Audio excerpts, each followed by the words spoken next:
higher accuracy weapons begin to be introduced. Technology sort of marches on and does not wait for negotiations to start or to stop. There is a certain technological momentum. So slowly but surely, and particularly with the development of multiple warheads, MIRVs, that are independently targeted, we develop the capability to strike their weapons. And they are trying hard to develop the same capability. This nose cone contains MIRVs, multiple independently targetable re-entry vehicles. MIRVs allow one missile to deliver as many as 14 warheads. They're also more accurate than earlier missiles. This accuracy led to another reevaluation of strategy. In mutual assured destruction, cities are targeted. Each society is held hostage by the other. This is called counter-value targeting. It means targeting population centers, threatening to cause as much devastation as possible. A nuclear weapon exploded anywhere in these cities will destroy them. It need not be very accurate. Accuracy, however, is essential to an alternative strategy called counter-force. Here you target your adversary's forces to destroy his ability to continue fighting. MIRVs made counter-force more attractive. One MIRV missile can destroy several opposing missiles, thereby disarming your opponent. In early January of 1974, Secretary of Defense James Schlesinger gave a speech at the Overseas Press Club in Washington. He announced a change in U.S. nuclear strategy toward counterforce. The change is one that has been discussed in various foreign policy reports of the President. The intent is more effective deterrence of the possibility of strategic warfare, because it is known by all parties that the President of the United States has options other than the devastating option of going against the cities on the other side. What Schlesinger then says in 1974 is, we need weapons to be able to strike with just limited capability. This in some ways is not a very new idea. It really is an extension of flexible response, but it is an extension that is incorporating the reality that we now have very advanced, very accurate weapons. We are building MIRV weapons. We have hundreds and then thousands of them. We need a rationale. Why do we need so many weapons? The answer Schlesinger provides. We need weapons to strike limited targets in a very selective fashion. And the sort of political and psychological argument is, unless we have that very finely tuned capability, we won't be able to deter finely tuned attacks. Soviet strategy, since the mid-60s at least, and actually going back to the late 50s, is based on preemption. The notion that if it looks like war is about to occur, the best strategy for employing one's forces are to destroy the enemy forces before they can be used. That is, you target your nuclear forces first on the enemy nuclear forces, because that plays a major role in limiting damage to yourself. And then you also have forces that are set aside to target cities and industry. So it is counter-force targeting. That's exactly what preemption is. Negotiations had continued while both sides were developing a counter-force capability. President Carter and Chairman Brezhnev signed the Second SALT Agreement in 1979. In return for higher ceilings on some U.S. systems, the Soviets were allowed to have more large land-based missiles. American critics charged that the U.S. was negotiating itself into inferiority. SALT II became the focus of strong opposition. Prominent among the lobbying groups that opposed the treaty was the Committee on the Present Danger, made up of many former government officials. One of its founders was Eugene Rostow. It was like the race of the tortoise and the hare. We were ahead. We were far ahead in the nuclear weapon, and then we went to sleep under a tree.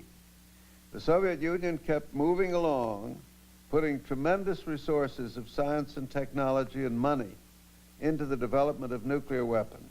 And then suddenly, finally, we woke up and discovered that the tortoise had outstripped us.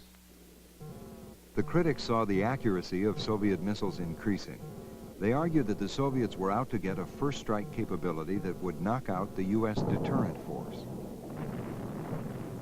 By threatening to make a first strike against our ground-based missiles, our submarines in port, our planes on the ground, they think they could make the rest of our nuclear arsenal irrelevant, prevent any response, and thus coerce us politically. Others argued that even if this were the Soviet intention, to actually be able to launch a first strike successfully is highly unlikely. Professor Costa Tsipas. I think for physical reasons, because of the unpredictable behavior of the missile and because of the reliability of the missile, because of the operational difficulty of orchestrating such a large attack, I think such an attack will never really succeed to the point that it would be worth it, launching it. To attack 1,000 silos with 2,000 warheads is a highly complex operation where you have warheads from different missiles attacking the same silo, and you must time them right, and they must all come in waves that start out of south and they move north, and things like that. So the probability that all this is going to happen exactly as planned, even though it depends on human operators that have never really practiced this, is quite small. Most probably what's going to happen is going to be massive confusion. Some of the missiles will go off, some will not go off. We see what happens with NASA quite often. I mean, they want to launch a single missile and they have to stop once in a while. Now, you can't do that if you're trying to have a nuclear attack against another country. You just push the button and you wonder what happens. Sometimes the button will be pushed and the missile will go, and sometimes it will not. I don't think the central problem is whether the Soviet Union would actually undertake a preemptive first strike. The real problem is, I think, that the existence of a Soviet capacity to take a first strike would have a profound, and is having a profound effect on Western political attitudes. The Carter White House, wary of losing the balance of power, gave the go-ahead for the new MX missile system. The system is survivable, it's verifiable, it has a minimum impact on the environment, it's affordable in cost, and it's consistent with our SALT goal of deep reductions in strategic arms. The MX is essentially as much a political response as a military response. He's saying we need a kind of shot in the arm, if you'll pardon the metaphor, to show that we're still competing with the Russians, that we're able to build large and effective missiles just as they are. Originally, the MX was to be hidden in an elaborate underground maze to make it more survivable. In authorizing the MX, the Carter administration moved U.S. nuclear strategy further toward counterforce. MX is sort of a premier counterforce weapon. It has large numbers of warheads on a relatively small number of missiles. The warheads are very accurate. They can attack Soviet missile silos. Therefore, it's very much designed to be a counterforce weapon.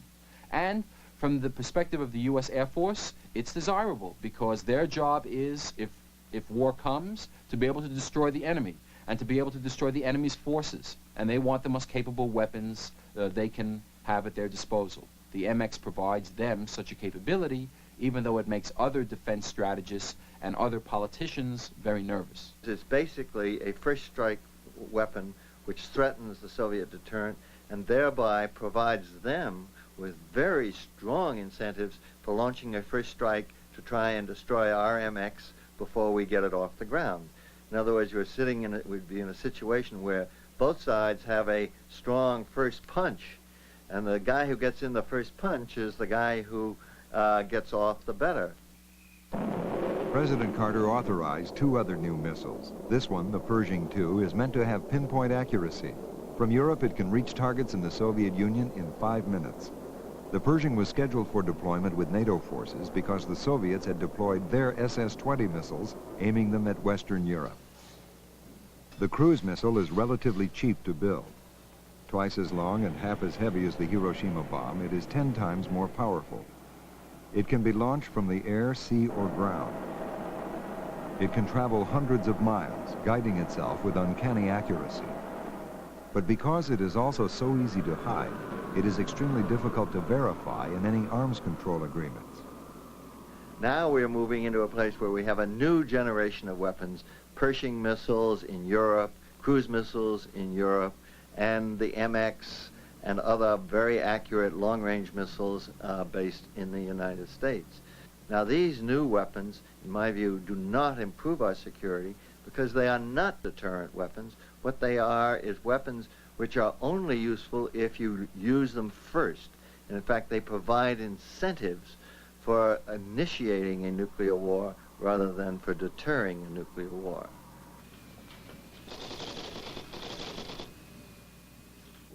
The newly elected Reagan administration didn't see the new missiles as destabilizing. They were concerned about the U.S. falling behind. Our deployed nuclear forces were built before the age of microcircuits. It's not right to ask our young men and women in uniform to maintain and operate such antiques. The effectiveness of our deterrent has been eroding because of the modernization that the Soviets have put into their system and the fact that we have not. And we now have systems that are not too vulnerable to first strikes by the Soviets, and it is essential that we rebuild them as quickly as we can. The Pentagon's modernization program demanded the largest increase in the defense budget since the massive U.S. buildup in the mid-60s. According to newspaper reports, the buildup supported a new nuclear strategy, one in which the object is not simply to deter, but, as a Pentagon document says, to prevail. The strategy would incorporate a new generation of weapons. The MX, 100 have been authorized by Congress. The Trident submarine, carrying 24 missiles with a total of 336 warheads. For the first time, a submarine-launched missile had been designed to have the accuracy of a land-based ICBM. The B-1 bomber, canceled by the Carter administration, but then revived. The supersonic B-1 was scheduled to replace the B-52 in the American nuclear triad. The military use of space has also been given high priority. A network of satellites is necessary to maintain the command systems that coordinate U.S. nuclear forces around the world. The strategy supported by these weapons envisions controlled, limited nuclear strikes against military targets. These strikes might continue, in the language of the Defense Department, through a protracted period and afterward. It would be war as it had always been, only this time using nuclear weapons. Buried inside the solid rock of Cheyenne Mountain in Colorado is the North American Air Defense Command, NORAD. It directs the facilities that communicate with and control U.S. nuclear forces around the world. To be able to fight protracted nuclear war, NORAD must keep functioning even if hydrogen bombs are going off. One effect of nuclear weapons, however, especially when detonated at high altitudes, is to create a powerful surge of energy known as EMP, electromagnetic pulse.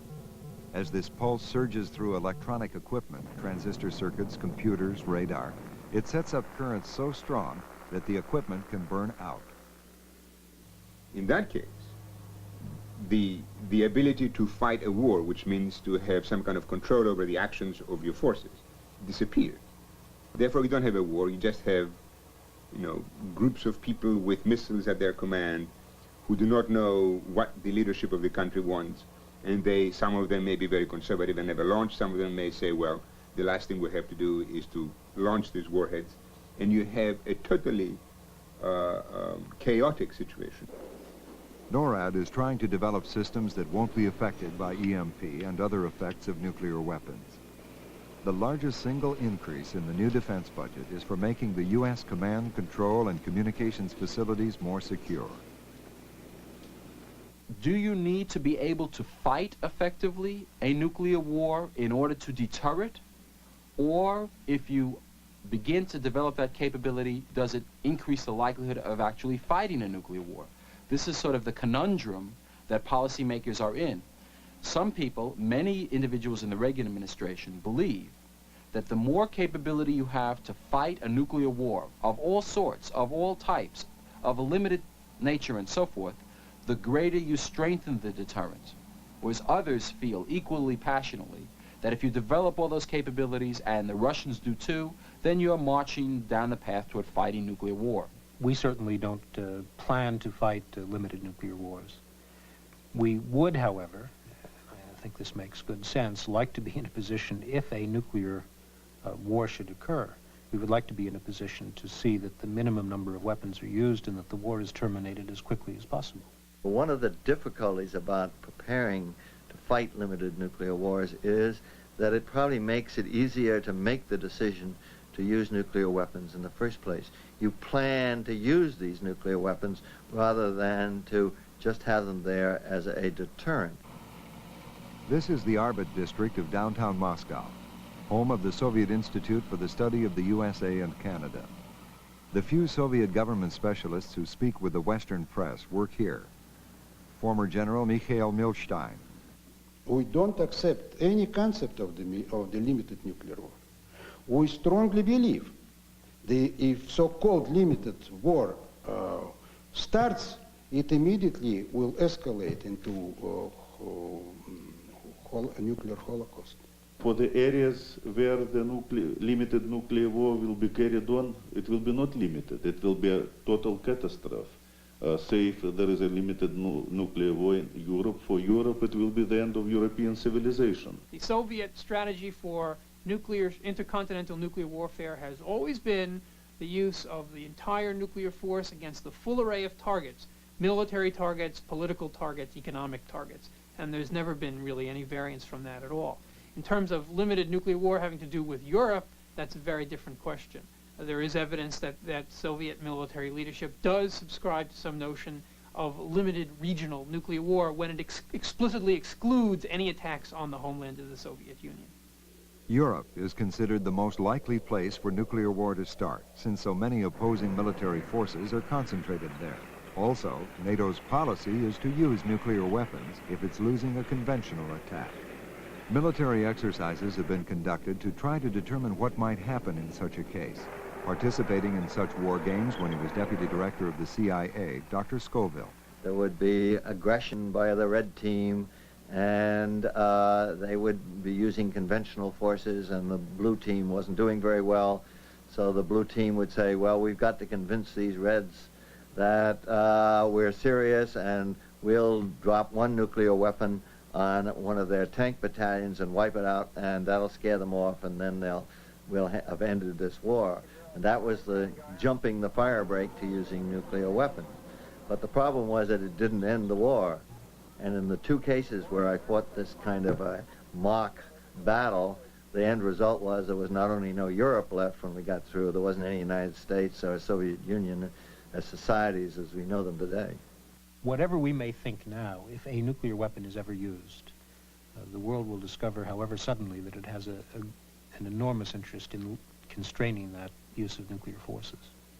Europeans began protesting the planned deployment of American Pershing and cruise missiles and the Soviet SS-20s. Although their governments urged the deployment, the demonstrators feared that Europe would become the battleground of the two superpowers. Opposition increased in the U.S. as well. Prominent were scientists and doctors who used the fact of the devastating effects of nuclear weapons to argue for a freeze on further weapons development. Dr. Jack Geiger. There is no way of being ahead anymore. The United States and the Soviet Union are like two men standing in a basement up to their waist in gasoline. One of them's got 9 matches and the other's got 10 matches. And it's absurd to say that one is ahead of the other or safe. The freeze became a grassroots concern. New England town meetings began to debate the issue in early 1982. Request the President of the United States to propose to the Soviet Union a mutual freeze on the testing, production, and deployment of nuclear weapons and missiles and new aircraft designed... The freeze was meant to cut through the time-consuming process of official negotiations. The demonstrators didn't want new formulas for replacing or modifying weapons. They wanted to stop the arms race altogether and cut back. At the commencement ceremonies of his alma mater, President Reagan announced that his administration was finally opening negotiations with the Soviets. For the immediate future, I'm asking my start. And start really means we've given up on SALT. Start means strategic arms reduction talks. And that negotiating team to propose to their Soviet counterparts a practical, phased reduction plan. The focus of our efforts will be to reduce significantly the most destabilizing systems, the ballistic missiles, the number of warheads they carry, and their overall destructive potential.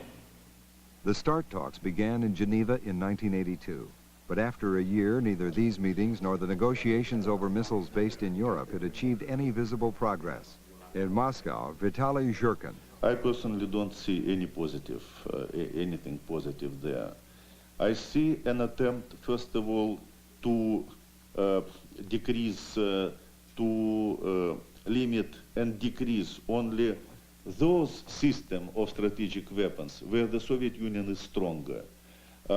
Keeping outside of the limits of the agreements those systems like SLBMs, like cruise missiles, like bombers, some others, in which the United States are stronger. The Soviets felt the U.S. was using the talks to get ahead. The U.S. argued the Soviets were using the talks to stay ahead. But even with decades of mistrust and new weapons development, negotiations remain an integral part of nuclear strategy. The record shows, in my opinion, that the Soviet Union is serious about nuclear arms control. And I think the reason that they are serious is the reason why we can trust them in this regard. You can trust anybody to act in their own self-interest. It is in the national self-interest of the Soviet Union to prevent nuclear war. They recognized they could not survive a nuclear war. I would trust them a lot more if I had good information as to what they were actually doing. One thing we've learned in the arms control context in the past is that the Soviets will exploit loopholes and uncertainties in agreements that have been concluded, and they will exploit them sometimes with some very unpleasant surprises. There is no need to trust them. I would not trust them. Why should anybody else trust them? But I don't have to trust them. I'm perfectly willing to sit down and negotiate with them as long as any kind of agreement we end up with is verifiable by national technical means of verification, namely by satellites or other means that do not have any kind of subjective kind of component in it. I don't have to trust you if I can see what you're doing all the time. First of all, we're not lovers. Neither the United States nor the Soviet Union. Even lovers don't trust each other, you know. Well, at least they have to be a little bit suspicious.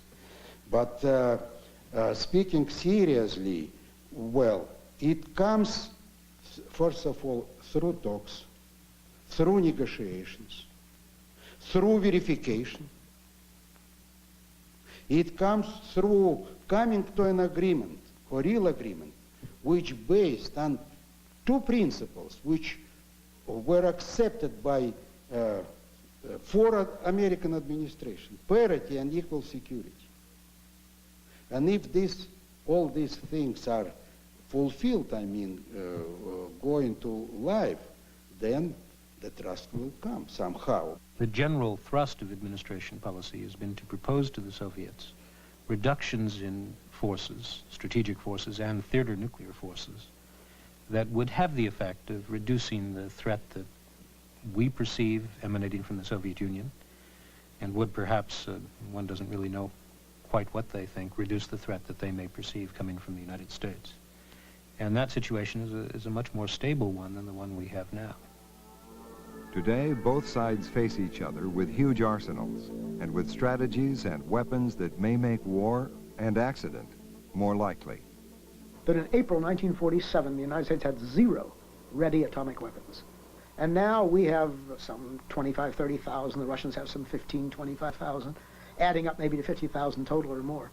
This extraordinary increase, 50,000, each one Hiroshima-like, so to speak, many of them much larger, only a few smaller, is a new phenomenon in our day. We don't really know how to understand it. That's the trouble. The diplomats and the military have felt, well, it's always easier to get more than fewer. It's always safer and surer and stronger appearing. Let's get more. That was the way it was in the past. They've not understood that this is now a great danger, a mutual danger in which both superpowers live. They are each able to destroy the other and themselves by initiating this effect. And I think there's no security in the long run except reducing the number very, very sharply. If we are making errors, they are on the side of caution, and we are saying, let us make sure we have that little extra rather than not have enough. The irony of this, of course, is that if the Russians in fact feel the same way, it propels a tremendous amount of momentum to our competition. And we just keep each saying to each other, we better be safe than sorry, and we keep building, and maybe one day we'll make a mistake with catastrophic consequences. If the goal of strategy is to ensure the security of a nation, a successful strategy in the nuclear age remains elusive and uncertain. But there is no uncertainty about the effect of the weapons both sides have. If the strategy of deterrence fails, it could release the most destructive arsenals ever assembled.